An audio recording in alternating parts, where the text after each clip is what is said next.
Ebusua General Mosquito abedin komo mechere honorable ASEIDU NKETIAH. Abedin komo and what you say our message Emma Asofua Eshen Hong Kong. Ebusua I don't know say why you're observant on social media. Since last year to this year and komo trending panel President John Mahama the third term agenda. Although say komo say only such intentions na ebusua Asofua ne kom sa trending so far no. This third term agenda, ne din asofo no bopa, honorable Jiro Zebra, and afi honorable Atofosi. General Mosquito there, it looks like saying common shada and coincide because omuche say onye pastor friendly. And General Mosquito komo abedino, and a man for it say we there. A direct response to asofo no money no enya or because of say omusi onye pastor friendly. We didn't come akwechiri, chema wuntumi. Honorable Canada complex Japan and after so the current state of MPP with this sound community in our signing interview means somebody subscribe page in me at the man's family send me apple biasna on sa ebit maka imbora interview this year. Why previously we didn't have presidential term limits. This was introduced as a means of ensuring that we can institute power alternation in the country. Before this constitution, there had never been a peaceful transfer of power from one party to a party in opposition. True or false? Yeah. And so at the Consultative Assembly, we sat down and tried to find out what it is that we can introduce that will help us to alternate power the way the mature democracies have been alternating power. And one of the tools we settled on was presidential term limits. And that was the reason why, because as at the time President Rawlings was exiting, he was still about the most popular person in the country. If there were no term limits, President Rawlings wouldn't have exited at the time he exited. Arguably, the time President Kufuor was exiting, he was equally popular. Right. And if MPP had fielded President Kufuor against Atta Mills, the chances were that Kufuor would have won and remained. So, but because there was a constitutional term limit, it meant that we forced the first transition, we forced the second transition, we forced the third transition. And so the question that is facing the nation is that, our democracy matured enough now that if we remove these guardrails, will the whole thing collapse? Or we can still, we have matured to a point that we can still, our democracy can still move on. So it is a bigger subject for discussion, bigger than whether President Mahama or no President Mahama, third term or fourth term or anything. And if we are going to think about removing the term limits, how different are people going to see us from the people of Guinea, who had a president who just removed the term limits and rigged the election, remain in power only to be booted out by the military? Are we going to face that risk? So I see where we are like, what do you call it? You know, before you erect concrete beams or concrete floor, you do some woodwork and then pour the concrete on it like liquid. It has to set and get hardened before you remove the woodwork. Yeah. So if you remove the woodwork prematurely, the whole thing collapses. If the woodwork remains there, and even without removing it, you build on it, there will be a time the woodwork will rot away and the concrete will remain. So if you are not careful, you go to remove the woodwork and the whole building collapses. We are back to the pre-1992 situation. Okay, so the discussion should be weightier than whether President Mahama or no President Mahama for third term. Again, how are you going to say that President Mahama, you are going to compel President Mahama to do a third term when he has declared that he doesn't want to do it? And I was talking about some prophecy by somebody who was just saying that, if ASEIDU NKETIAH decides to contest, he will win by 54%. But his only risk is that if he involves himself in the debate about President Mahama's third term, then he will risk the anger of President Mahama, who will then go and support another person to defeat him. Then I said, wow. And this was said in the church? Yes. Yep. When I heard it, I said, well, I don't know so much about prophecies and how they come about, but at least I can ask questions. What were your questions? Number one, I haven't declared to anybody that I'm contesting in the election. So the spirit must be very smart. God knows the future, you know. To know what I am about to do, know the results, and then on what basis is the spirit going to determine that all the 34 million people can engage in a debate about third term or no third term, but only ASEIDU NKETIAH cannot talk about third term or no third term? Then again, President Mahama has come out to declare openly more than several times that he's not interested in third term.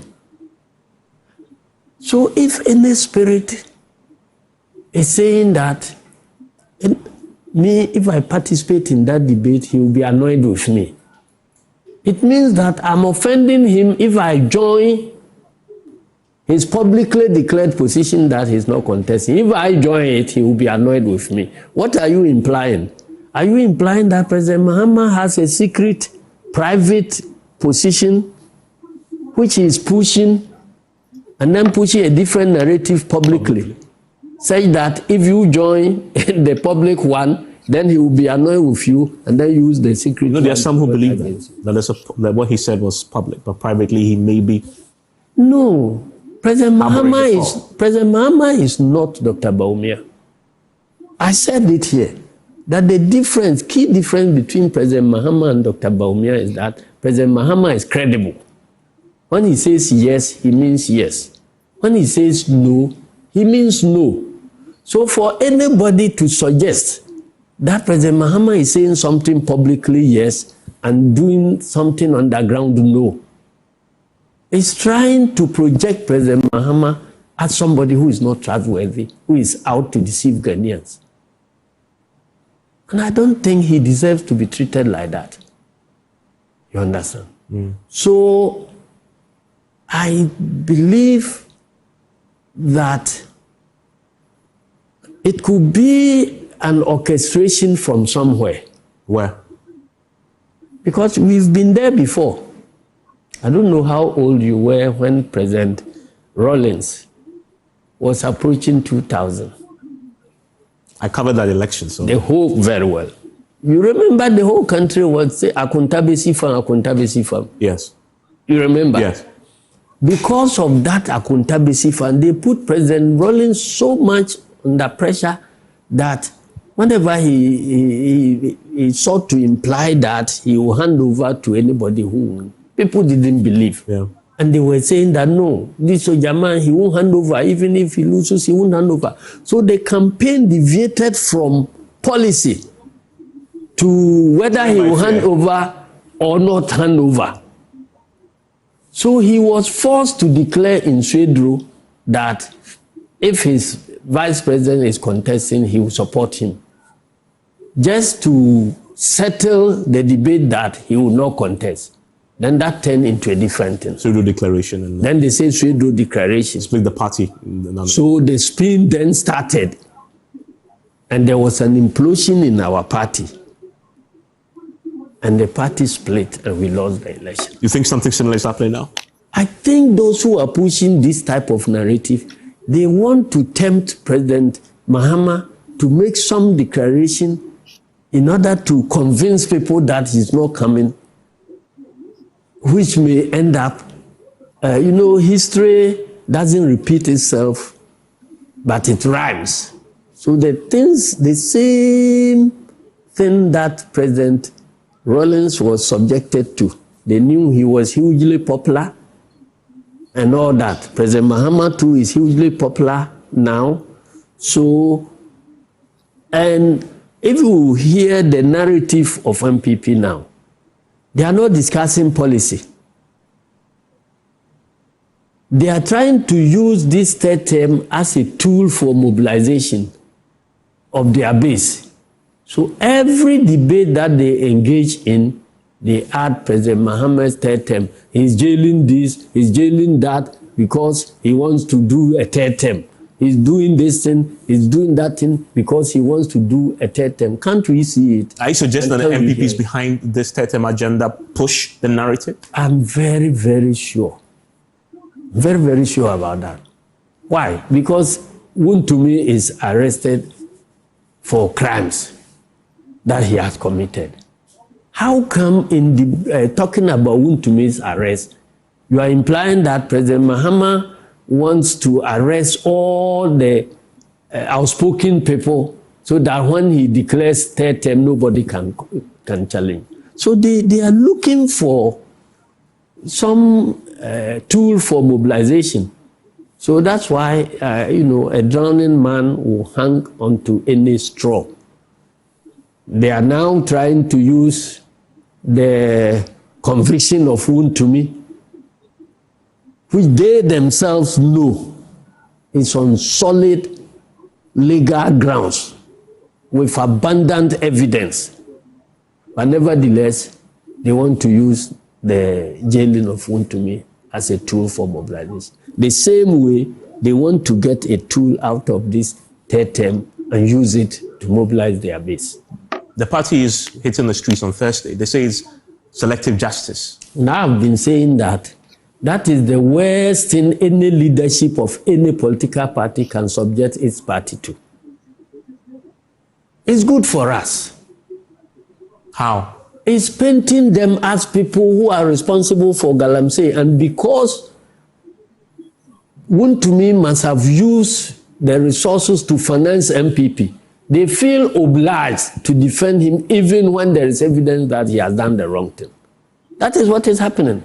Didn't you hear Party Hienska? You heard it. That was when the Galamsey was at his height. Party Hienska, that was it. So they feel that Wontumi having done the wrong thing and shared the money to finance the party, it is their obligation to defend him, whether the public says he has done right or wrong. And those who have followed this case started somewhere in 2013. All right? When President Mahama put together the ministerial Interministerial Committee Against Illegal Mining. Interministerial Committee Against Illegal Mining. So somewhere in May and June 4th, they raided Wotumi's Galamsey site in this Tano Nimre forest. And that falls under I think Victor Mesu. Victor Mesu was the DCE for Asankragwa. He invited that task force to go and invade Wontumi's place. In fact, when he got the pictures taken about how Wontumi was devastating the forest and polluting Tando River, he brought the pictures. He came to show me those pictures as the General Secretary at that time. And then he invited the task force to go in there.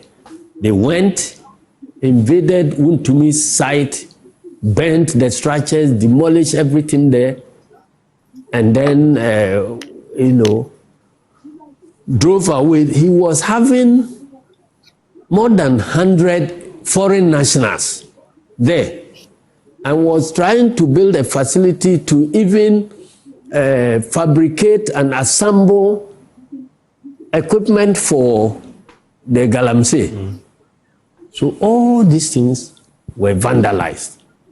So he waited till NDC lost election in 2016 and he went to court, claiming that the state had vandalized his property and he was claiming $43 million.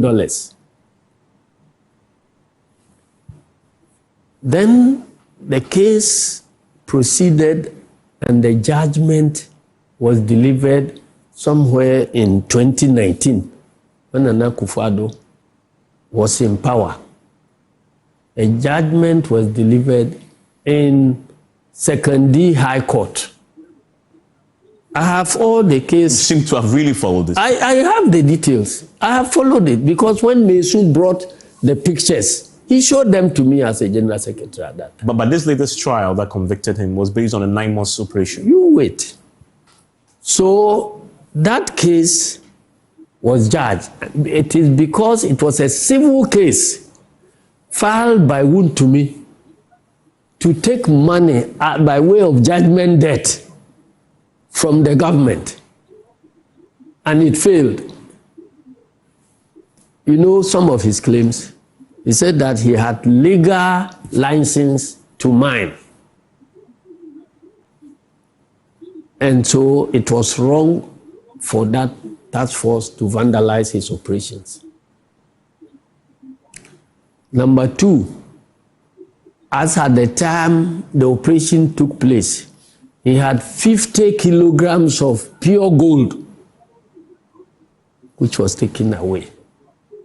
And that he had about $7 million or so, which was also taken away. Made some claims. Then, when the matter went to court, the court concluded that based on the evidence, the pictures, the drone pictures and other things, it was clear he was doing mining using a prospecting license. So he didn't have the license to mine. So he was doing illegal mining. It's in the verdict. Number two, he couldn't prove the existence of the 50 kilograms of gold and the other thing because I'm not a lawyer, but the court said that he needed certain strict proof about the source and all that. And he claimed that it was gold he had mined and was preparing to sell and so on and so on. So his own statements implicated him because one, if you are doing prospecting, you are not mining gold. How come you got 50 kilograms of gold ready for sale? Yeah. In the interest of time, your conclusion is that there was enough basis to convict him. So the civil case ended with the conclusion that Wontumi was engaged in illegal mining. He was misusing prospecting license to do full-scale mining, and that the vandalization that took place was justified because it was government which was trying to clamp down on illegal mining. So, but because it's a civil case filed by Wontumi, it means that the court couldn't have convicted him on any criminality. And so, after the judgment, the government at that time could have proceeded to arrest and prosecute Wontumi. But what we saw was for the sitting president to now come and declare to the public that Wontumi was not engaged in any illegal mining. And so it was the government slipping over something that could have been done. He could have been convicted during Nanado's time. And the minister for, what do you call it? Natural resources. Mines at that time, he said it. Frimpong Boateng also said it. Yeah. You see, so all this evidence was on earth during the time MPP was in power. So now, if Naimos had gone to the same place, and when you listen to him, he was saying that the group they got there, which was mining, he sent them there to do reclamation. Do you do reclamation at prospecting sites? Is it not a mine area where you have to reclaim? So who mined there in the first place for you to go and do reclamation? Just go. So your point is that the MPP should not be defending. They shouldn't be defending criminality. So the more they do this, the more they take away their right to promise Ghanaians that they will be fighting Galamsey at all. I mean, just before we wrap up, you made the point that I need to challenge a bit, because you said the MPP is responsible or engineering orchestrating this third term thing because of the history. However, I mean, there are many senior folks in your party who also believe that there are people within your party who are feeding this into the presence here. For example, Fifi Kwete had said recently that, quote, "It saddens me when I see so much sycophancy creeping into our party. Some people seem to believe that singing the praise of our leader is the only way that they can survive politically." Yeah. That is why you hear calls for a so-called third term. It is nothing but pure sycophancy and bootlicking of the highest orders. That's people in your party. Somebody can throw a hook, line, and sinker, and another person will swallow. So MPP threw it. And I'm telling you that I know where this thing is coming from. The way MPP for no Eddie Jamama third term no campaign. On your energy, do you think say Nika saying politically motivated to divert attention? And I said that is the truth on the table. Everything being equal, and before can't be say equity away in the mirror. And to my hinch any fatomono, or Monsieur Mahinch, I hate too much. Master say comments one of my wodia. I drink chibia will be and Master say, who be your comments with my new hour was if I did Yensemi, Macram.